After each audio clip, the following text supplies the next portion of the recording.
नमस्कार दोस्तों, आइए सुनते हैं पौष पुत्रदा एकादशी की व्रत कथा। एक बार धर्मराज युधिष्ठिर ने भगवान श्री कृष्ण से पौष माह के शुक्ल पक्ष की एकादशी का महत्व और उसकी कथा के बारे में बताने का निवेदन किया। तब भगवान श्री कृष्ण ने कहा कि पौष माह की शुक्ल पक्ष की एकादशी पौष पुत्रदा एकादशी के नाम से प्रसिद्ध है। आपको पौष पुत्रदा एकादशी व्रत के कथा के बारे में बताता हूँ। इसकी कथा इस प्रकार है। द्वापर युग के आरंभ में महिष्मती नाम की एक नगरी थी, जिसमें महिजीत नाम का राजा राज्य करता था। लेकिन पुत्रहीन होने के कारण राजा को राज्य सुखदायक नहीं लगता था।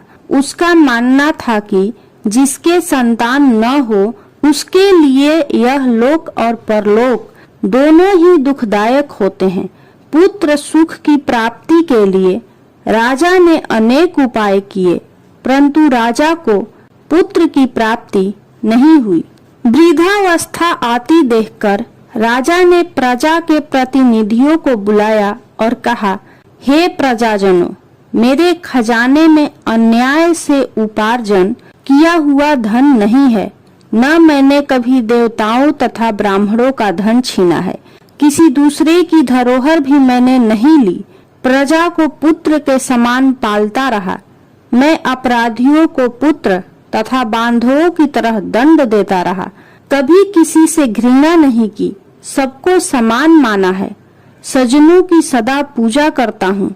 इस प्रकार धर्म युक्त राज्य करते हुए भी मेरे पुत्र नहीं है, सो मैं अत्यंत दुख पा रहा हूँ। इसका क्या कारण है? राजा महिजीत की इस बात को विचारने के लिए मंत्री तथा प्रजा के प्रतिनिधि वन को गए। वहाँ बड़े बड़े ऋषि मुनियों के दर्शन किए। राजा की उत्तम कामना की पूर्ति के लिए किसी श्रेष्ठ तपस्वी मुनि को ढूंढने लगे।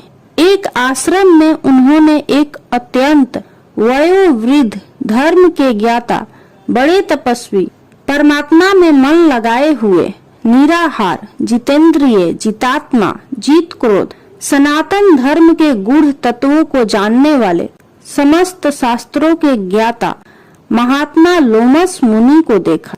सबने जाकर ऋषि को प्रणाम किया। उन लोगों को देखकर मुनि ने पूछा कि आप लोग किस कारण से आए हैं? निसंदेह मैं आप लोगों का हित करूंगा। मेरा जन्म केवल दूसरों के उपकार के लिए हुआ है, इसमें संदेह मत करो। लोमस ऋषि के ऐसे वचन सुनकर सब लोग बोले, हे महर्षि, आप हमारी बात जानने में ब्रह्मा से भी अधिक समर्थ हैं, अतः आप हमारे इस संदेह को दूर कीजिए। महिष्मती पुरी का धर्मात्मा राजा महिजीत प्रजा का पुत्र के समान पालन करता है, फिर भी वह पुत्रहीन होने के कारण दुखी है।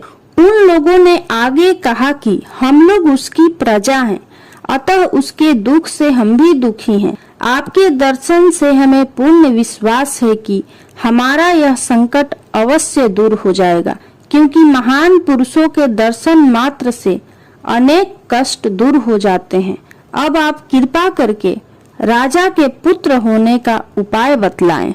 यह सुनकर ऋषि ने थोड़ी देर के लिए नेत्र बंद किए और राजा के पूर्व जन्म का वृतांत जानकर कहने लगे कि यह राजा पूर्व जन्म में एक निर्धन वैश्य था। निर्धन होने के कारण इसने कई बुरे कर्म किए। यह एक गांव से दूसरे गांव व्यापार करने जाया करता था। एक समय ज्येष्ठ माह के शुक्ल पक्ष की द्वादशी के दिन मध्याह्न के समय वह एक जलाशय पर जल पीने गया। वह 2 दिन से भूखा प्यासा था। उसी जलाशय पर एक प्यासी गर्भवती गाय जल पी रही थी। राजा ने उस प्यासी गाय को वहां से भगा दिया और स्वयं जल पीने लगा। इसीलिए राजा को यह दुख सहना पड़ा। एकादशी के दिन भूखा रहने से वह राजा हुआ और प्यासी गाय को जलाशय से भगाने के कारण पुत्र वियोग का दुख सहना पड़ रहा है।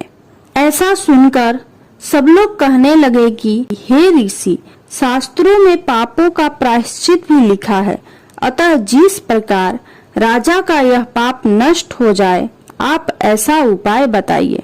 लोमस मुनि कहने लगे कि पौष माह की शुक्ल पक्ष की एकादशी को, जिसे पुत्रदा एकादशी भी कहते हैं, तुम सब लोग व्रत करो और रात्रि को जागरण करो, तो इससे राजा का यह पूर्व जन्म का पाप अवश्य नष्ट हो जाएगा। साथ ही राजा को पुत्र की अवश्य प्राप्ति होगी। लोमस ऋषि के ऐसे वचन सुनकर मंत्रियों सहित सारी प्रजा नगर को वापस लौट आई, और जब पौष पुत्रदा एकादशी आई तो ऋषि की आज्ञानुसार सबने पुत्रदा एकादशी का व्रत और जागरण किया। इसके पश्चात द्वादशी के दिन इसके पुण्य का फल राजा को दिया गया। उस पुण्य के प्रभाव से रानी ने गर्भ धारण किया और प्रसव काल समाप्त होने पर उसने एक बड़ा तेजस्वी पुत्र को जन्म दिया। इसलिए हे राजन, इस पौष माह की शुक्ल पक्ष की एकादशी का नाम पुत्रदा एकादशी पड़ा। अतः संतान सुख की इच्छा हासिल करने वाले इस व्रत को अवश्य करें। इसके महात्म्य को सुनने से मनुष्य सब पापों से मुक्त हो जाता है और इस लोक में संतान सुख भोग कर परलोक में स्वर्ग को प्राप्त होता है। यदि आपको यह पुत्रदा एकादशी की व्रत कथा अच्छी लगी हो तो कमेंट बॉक्स में जय श्री कृष्णा जरूर लिखें।